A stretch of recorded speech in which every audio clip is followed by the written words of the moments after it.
ഗർ ഗർ എന്നും പറയാം, ഗർ എന്നും പറയാം, അല്ലെങ്കിൽ അങ്ങനെയും പറയാം. തിരുവനന്തപുരം സൂവിൽ മെൻ്റലി അത്ര സ്റ്റേബിൾ അല്ലാത്തൊരു പുള്ളിക്കാരൻ കുറച്ച് വർഷങ്ങൾക്ക് മുമ്പ് സിംഹത്തിൻ്റെ കൂട്ടിലേക്ക് എടുത്ത് ചാടുകയും പുള്ളിക്കാരൻ അവിടെ നിന്ന് റെസ്ക്യൂ ടീം രക്ഷപ്പെടുത്തുകയും ചെയ്തിട്ടുണ്ടായിരുന്നു. ആ ഒരു ഇൻസിഡൻറ്റിനെ ലൂസ്ലി അഡാപ്റ്റ് ചെയ്തുകൊണ്ടിട്ടുള്ള ഒരു മൂവിയാണ്. റൈറ്റർ ഡയറക്ടർ JK, പടത്തിൻ്റെ ക്യാമറ കൈകാര്യം ചെയ്തിരിക്കുന്നത് ജയേഷ് നായർ, എഡിറ്റിംഗ് വിവേക് ഹർഷൻ, മ്യൂസിക് ചെയ്തിരിക്കുന്നത് ഡോൺ വിൻസെൻ്റ് ആണ്.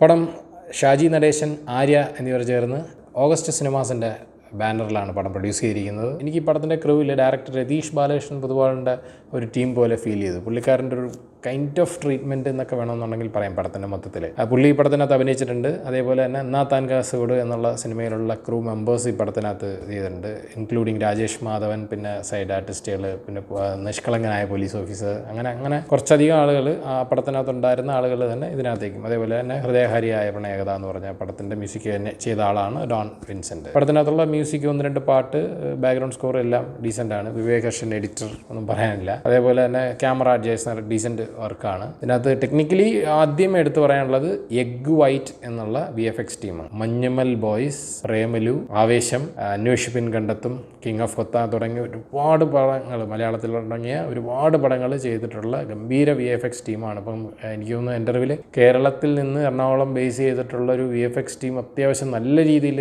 ക്വാളിറ്റി വർക്കുകൾ ചെയ്യുന്ന ഒരു VFX ടീം തന്നെയാണ് ഈ പടത്തിൻ്റെ അകത്തുള്ളത്. ഇതിനകത്ത് വരുന്ന സിംഹം VFX അല്ല, പക്ഷേ സിംഹത്തിൻ്റെ ഷൂട്ട് ചെയ്തേക്കുന്ന സെപ്പറേറ്റ് ഷൂട്ട് ചെയ്തിട്ട് അത് ഇതിനകത്തേക്ക് മെർജ് ചെയ്ത് വന്നിരിക്കുന്ന രീതിയിലാണ് പടം ചെയ്തിരിക്കുന്നത്. സിംഹവുമായിട്ട് ശരിക്കും ഡയറക്റ്റ് കോമ്പിനേഷൻ ഉള്ളത് ഇവർക്ക് 2 പേർക്ക് മാത്രമേ ഉള്ളൂ. പ്രധാനപ്പെട്ട ക്യാരക്ടേഴ്സ് ആയിട്ടുള്ള കുഞ്ചാക്കോ ബോബൻ, സുരാജ് വെഞ്ഞാറമൂട്, ഒരുപാട് ലിസ്റ്റുണ്ട്. ഇപ്പം രാജേഷ് മാധവനുണ്ട്, ശ്രുതി രാമചന്ദ്രനുണ്ട്. അതിനകത്ത് മെയിൻ ഫീമെയിൽ ലീഡ് അനഘയാണ് കുഞ്ചാക്കോ ബോബൻ്റെ പേരായിട്ട്. അതേ തുടർന്ന് മഞ്ജു പിള്ള, സെന്തിൽ, അലൻസിയർ, രമേശ് പിഷാരടി, പാർവതി കൃഷ്ണ, നേരത്തെ പറഞ്ഞു രതീഷ് ബാലകൃഷ്ണൻ, അങ്ങനെ ഒരുപാട് ഒരു വലിയ ടീം പടത്തിനകത്തുണ്ട്. ഒരു റിയൽ ഇൻസിഡൻറ്റ്, ഒരു സർവൈവൽ ഡ്രാമയാണ് ശരിക്കും ഫുൾ ആൻഡ് ഫുൾ ഒരു കോമഡി രീതിയിലേക്ക് മാറ്റി എടുത്തിരിക്കുന്നത്. വളരെ റിസ്ക് ഉള്ള ഒരു പരിപാടിയാണ്. ക്യാരക്ടേഴ്സിനെ എല്ലാം ശരിക്കും എക്സെൻട്രിക് ആയിട്ടുള്ള ക്യാരക്ടേഴ്സാക്കി മാറ്റിക്കൊണ്ട് നമുക്ക് ഒരിക്കലും ഇത് റിയാലിറ്റി എന്നുള്ളെങ്കിൽ ഒരു റിയലിസം പിടിച്ചിട്ടുള്ള രീതിയിലേ അല്ല പടം എടുത്തിരിക്കുന്നത്. അതിൻ്റെ രീതിയും ആ കാര്യങ്ങളും അങ്ങനെയല്ല, അതിൻ്റെ ട്രീറ്റ്മെൻറ്റ് രീതിയൊന്നും അങ്ങനെയല്ല. ആ പടം വരുന്നത് തന്നെ ഒരു എക്സെൻട്രിക് ആയിട്ടുള്ള കുറേ ക്യാരക്ടേഴ്സ് ഈ പറഞ്ഞ പോലെ ഇങ്ങനെ ഒരു സിറ്റുവേഷനിൽ എങ്ങനെ ബിഹേവ് ചെയ്യുന്നുള്ള നിലയിൽ തന്നെയാണ് വന്നിരിക്കുന്നത്. അപ്പോൾ അങ്ങനെയെങ്കിൽ മാത്രമേ ഇതിനകത്തൊരു കോമഡി വർക്കൗട്ടായിട്ട് വരത്തുള്ളൂ. പക്ഷേ കോമഡികളെല്ലാം വർക്കൗട്ട് ആയോ എന്ന് ചോദിച്ചു കഴിഞ്ഞാൽ ഈ സിംഹത്തിൻ്റെ കൂട്ടിൽ വീഴുന്നതും കൂട്ടിനകത്തേക്ക് അകപ്പെടുന്നതും അതിന് തൊട്ട് മുമ്പുള്ള സംഗതികളും അതിനുശേഷം ആ കൂട്ടിൽ നടക്കുന്ന സംഗതികളൊക്കെ നമുക്ക് ശരിക്കും എൻജോയ് ചെയ്യാൻ പറ്റും. പക്ഷേ ആ കൂട്ടിന് പുറത്ത് നടക്കുന്ന ഒരു കാര്യത്തിനകത്ത് നമുക്ക് ഒട്ടും അങ്ങ് കണക്റ്റ് ആവാൻ പറ്റാത്ത രീതിയിലാണ്. കോമഡിയൊക്കെ അനാവശ്യമായിട്ടുള്ള കുറേ ചളി കോമഡികളും ആവശ്യമില്ലാത്ത കുറേ കോമഡികളുമാണ് ഇതിനകത്ത് കുത്തിക്കയറ്റി വെച്ചിരിക്കുന്നത്. കോമഡിക്ക് വേണ്ടി കോമഡി ചെയ്യുക, ഒരു വിവരം കെട്ട ക്യാരക്ടേഴ്സ് എന്നുള്ള നിലയിൽ തന്നെയാണ് ചെയ്യുന്നത്. ഒരു ബോധം പൊക്കണമുള്ള ഒരുത്തനും പോലും ഇല്ലേടാ എന്നുള്ളൊരു തോന്നൽ അവസാനം വരുന്നുണ്ട്. മഞ്ജു പിള്ളയുടെ ഫൗസിയ എന്നുള്ള ക്യാരക്ടറും സെന്തിലിൻ്റെ ഒരു SI ക്യാരക്ടറും മാത്രമാണ് ഇച്ചിരിയെങ്കിലും ഒക്കെ, അതായത് ഒരു മീറ്ററിന് മേളിൽ പോകാതെ ഒക്കെ ഡീസൻറ്റ് പെർഫോമൻസ് അല്ലെങ്കിൽ ഡീസൻറ്റ് ആ ഒരു ക്യാരക്ടർ റൈറ്റ് ചെയ്തേക്കുന്നത് രീതിയും കാര്യങ്ങളൊക്കെ ഓക്കെയാണെന്ന് തോന്നിയത്.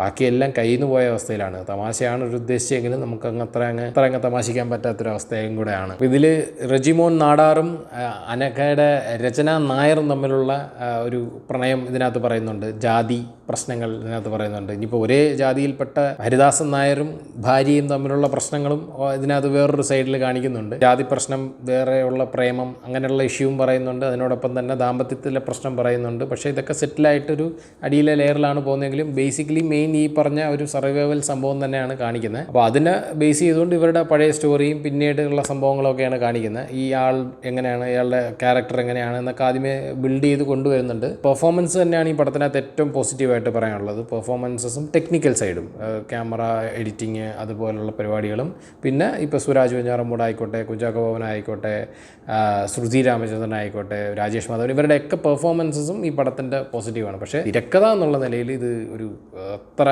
നമുക്കൊട്ടും ശരിയായില്ല എന്ന് തന്നെ തോന്നുന്നു. ശോഭി തിലകനാണ് വില്ലൻ, പ്രോപ്പർ വില്ലൻ വിത്ത് 2-3 ഗുണ്ടകൾ, എല്ലാം കോമഡി പീസ് ഗുണ്ടകൾ. ഏത് നൂറ്റാണ്ടിലുള്ളതാണെന്ന് അറിഞ്ഞുകൂടാ, എന്നാലും ഈ ആൾക്കാരെയൊക്കെ പിടിച്ചുകൊണ്ട് പോയി മറ്റേ ഗോഡൗണിൽ പൂട്ടിയിട്ടിരിക്കുന്നു ഒക്കെ ഉള്ള കുറേ വളിപ്പുകളും ക്ലീശകളും അനാവശ്യമായിട്ട് ഈ കോമഡിക്ക് വേണ്ടിയിട്ട് ചെയ്യുന്ന കുറേ അൽക്കുലത്ത് സാധനങ്ങളൊക്കെ ഉണ്ട് ഇതിനകത്ത്. അതൊക്കെയാണ് നമ്മളെ വെറുപ്പിക്കുന്നത്. ഫസ്റ്റ് ഹാഫ് പിന്നും നമുക്ക് ഡീസൻ്റ് ആയിട്ട് നിന്ന് കാണാം. സെക്കൻഡ് ഹാഫിൽ വരുമ്പോഴത്തേക്ക് ഇവന്മാർ ഇത് എന്താടിയാണ് കാണിക്കുന്നത് എന്നുള്ളൊരു തോന്നലിലേക്ക് പോകുന്നത്. പണ്ട് എങ്ങോ കണ്ട് മറന്ന കുറേ സാധനങ്ങൾ, ഈ പറഞ്ഞ പോലെ മയക്കുപിടി ഒക്കമ്പം മാറിക്കൊള്ളുക, വെള്ളമടിച്ച കൈവറക്കില്ല എന്നൊക്കെ അങ്ങനെ കുറേ സാധനങ്ങളൊക്കെ ആവശ്യമില്ലാതെ ഇടുകയും പിന്നെ ഇത് ഇവനെ പുറത്തേക്ക് വന്നതിന് ശേഷമുള്ള കുറച്ച് സാധനങ്ങൾ, പിന്നെ ഈ ക്യാരക്ടർ എല്ലാം കൂടെ ഒരുമിച്ച് കൂടുന്നിടത്ത് ഇവരുടെ കല്യാണത്തിൻ്റെ ഒരു പാട്ടെന്ന് പറഞ്ഞു കഴിഞ്ഞാൽ നീ സൂപ്പറാടാ എന്ന് പറഞ്ഞൊരു പാട്ട് ആണെങ്കിൽ ഒട്ടും സൂപ്പർ അല്ലാത്തൊരു പാട്ട്. ക്ലൈമാക്സിന് വേണ്ടി ഒരു ക്ലൈമാക്സ് എങ്ങനെയെങ്കിലും അങ്ങ് തീർത്താൽ മതി എന്നുള്ള അവസ്ഥ. അവർക്കും അങ്ങനെ ആയിരിക്കും, നമുക്ക് പടം കണ്ടുകൊണ്ടിരിക്കുന്നത് നമുക്കും അങ്ങനെയാണ്, ഇത് എങ്ങനെയെങ്കിലും ഒന്ന് തീർത്താൽ മതി എന്നുള്ള അവസ്ഥയായിരുന്നു.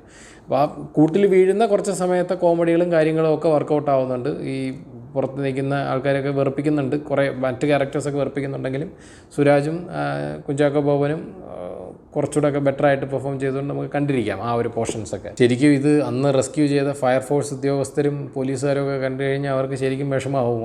മാരകമായിട്ട് കളിയാക്കലല്ല, ശരിക്കും പറഞ്ഞു കഴിഞ്ഞാൽ ഇതിനകത്തുള്ള ഒട്ടുമിക്ക പോലീസുകാരായിക്കോട്ടെ, ഈ പറഞ്ഞ പോലെ ഉദ്യോഗസ്ഥരായിക്കോട്ടെ, ഫയർഫോഴ്സ് ഉദ്യോഗസ്ഥരായിക്കോട്ടെ, ഇവരെയൊക്കെ അങ്ങ് വെറും പൊട്ടന്മാരായിട്ടാണ് ഈ പടത്തിനകത്ത് കാണിച്ചിരിക്കുന്നത്. ബാക്കിയുള്ള ആൾക്കാരെ ഇങ്ങനെയൊക്കെ തന്നെയാണ് കാണിച്ചേക്കുന്നത്. അതുകൊണ്ട് പിന്നെ രാഷ്ട്രീയക്കാരെയും പത്രപ്രവർത്തകരെയും ഇവരെല്ലാവരും പൊട്ടന്മാരായിട്ട് തന്നെയാണ് കാണിച്ചേക്കുന്നത്. അതുകൊണ്ടൊരു ബാലൻസിങ് ഉണ്ടാവും എന്നുള്ളതാണ്. ഇങ്ങനെയൊക്കെ എടുത്താൽ പോലും എക്സെൻട്രിക് ക്യാരക്ടേഴ്സിനെ ഇങ്ങനെ ആക്കി എടുത്തെങ്കിൽ പോലും നമുക്കതൊരു എൻജോയബിൾ അല്ല എന്നുള്ളതാണ് ഇതിനകത്ത് വരുന്ന ഏറ്റവും വലിയ പ്രശ്നം. നമുക്ക് സിനിമ മൊത്തത്തിൽ ഇത് കാണുമ്പോൾ ഇങ്ങനെയൊക്കെ ആയിക്കോട്ടെ, നമുക്കതിനകത്ത് ബേസിക്കായിട്ട് നല്ലൊരു സ്ക്രിപ്റ്റ്, ഒരു നല്ല തിരക്കഥ ഉണ്ടെങ്കിൽ നമുക്ക് എന്ത് വേണമെങ്കിലും ചെയ്യാമല്ലോ. നല്ല തിരക്കഥ ഉണ്ടെന്നുണ്ടെങ്കിൽ നമുക്ക് ആൾക്കാരെ ഗ്രിപ്പിംഗ് ആയിട്ട് കൊണ്ടുപോകാൻ പറ്റും. അപ്പോൾ നമുക്ക് കോമഡി ജേണലിൽ തന്നെ ഈ പറഞ്ഞ പോലെ സർവൈവൽ സംഗതികളൊക്കെ എടുക്കാം. എന്നിരുന്നാൽ പോലും ചെയ്ത ശ്രമം അത്ര അങ്ങ് എറിച്ച് കണ്ടില്ല എന്നുള്ളതാണ് എനിക്ക് തോന്നിയത്. തിയേറ്ററിൽ ഒട്ടും റെക്കമെൻഡിങ് അല്ലാത്തൊരു മൂവിയാണ്. OTT-യിലൊക്കെ വരുമ്പോഴത്തേക്ക് നമുക്കൊരു കോമഡി എൻ്റർടൈനർ എന്നുള്ള നിലയിലൊക്കെ ഇരുന്ന് കാണാം. എന്നാലും അത്ര എൻ്റർടൈൻ ചെയ്യാനുള്ള സാധ്യതയില്ല. ഞാൻ ഒട്ടും റെക്കമെൻഡ് ചെയ്യില്ല. പക്ഷേ നിങ്ങൾക്ക് താല്പര്യമുണ്ടെന്നുണ്ടെങ്കിൽ, ഇങ്ങനെയുള്ളൊരു പരിപാടി നിങ്ങൾക്ക് ഇഷ്ടപ്പെടുമെന്നുണ്ടെങ്കിൽ ധൈര്യമായിട്ട് പോയി കാണാം.